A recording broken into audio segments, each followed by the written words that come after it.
Eh bien, bienvenue de nouveau dans notre série Comment réussir à apprendre n'importe quelle langue.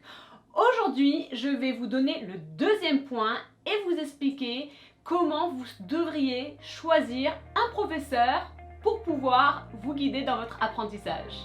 Bonjour, je m'appelle Rachel Deméo de Belle Terre Academy.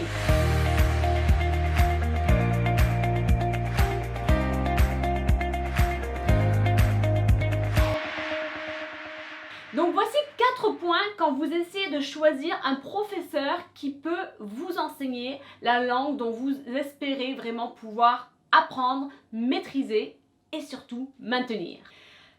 Bien que parfois on se dit que les années d'études ou peut-être même l'expérience qu'a ce professeur va vraiment vous guider pour vraiment choisir un professeur adéquat, moi j'aimerais plutôt vous donner 4 points qui vont véritablement vous aider à sélectionner le meilleur prof de langue pour vraiment réussir à apprendre l'anglais, le français, n'importe quelle langue que vous souhaitez apprendre. La première chose que je cherche, sachant que j'ai moi-même non seulement enseigné le français, mais j'ai également embauché des professeurs de langue, eh bien, je cherche toujours à voir si cette personne est passionnée par la langue en question, mais également par la culture.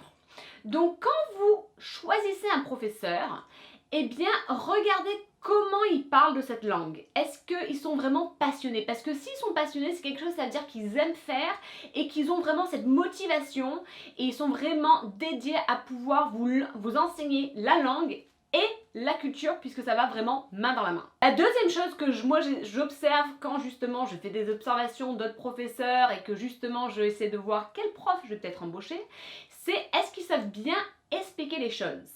Parce que vraiment quand on apprend une langue, parfois on a des questions et si une personne sait bien expliquer, et bien du coup ces questions qu'on se pose deviennent vraiment plus faciles à comprendre.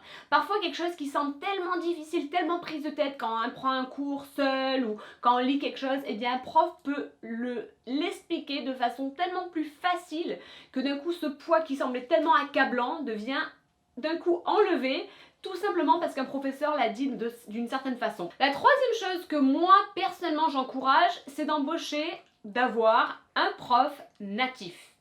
C'est-à-dire que si le professeur est né, a grandi, a vécu dans un pays qui parle la langue en question, ils vont déjà avoir la bonne prononciation, le bon accent pour pouvoir du coup vous l'apprendre, mais également va culturellement pouvoir vous apprendre beaucoup plus de choses qu'une personne qui n'a jamais vécu là-bas ou qui n'a jamais grandi là-bas. Mais d'avoir le bon accent, eh bien, c'est vraiment primordial. Pour moi, je recherche quand j'embauche des professeurs à ce que j'embauche des profs natifs. Donc pour moi, je vous encourage vraiment à poser des questions. Peut-être que cette personne a grandi avec plusieurs langues, peut-être que cette personne a eu un parcours où elle a pu voyager, mais de quand même s'assurer que cette personne parle la langue véritablement couramment. Et je vais vous dire une petite astuce, c'est souvent, peut-être que vous connaissez des personnes qui parlent la langue mais qui ne l'enseignent pas, et bien peut-être que ces personnes-là peuvent vous guider pour déterminer si ce professeur est un bon professeur. Je vais vous donner un petit exemple. Je connaissais une femme qui était à moitié russe et soi-disant entièrement bilingue, qui parlait russe parfaitement.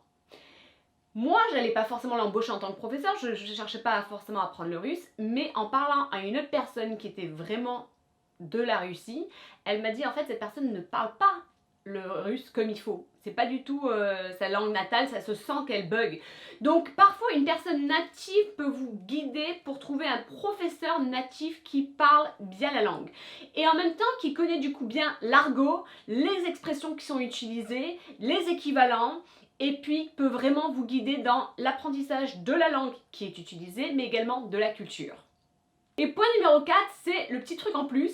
Est-ce que cette personne va vous donner des astuces pour pouvoir vraiment apprendre la langue en dehors d'un cours, en dehors de leur apprentissage? C'est-à-dire, est-ce que ce professeur va vous donner des ressources pour vous garder vraiment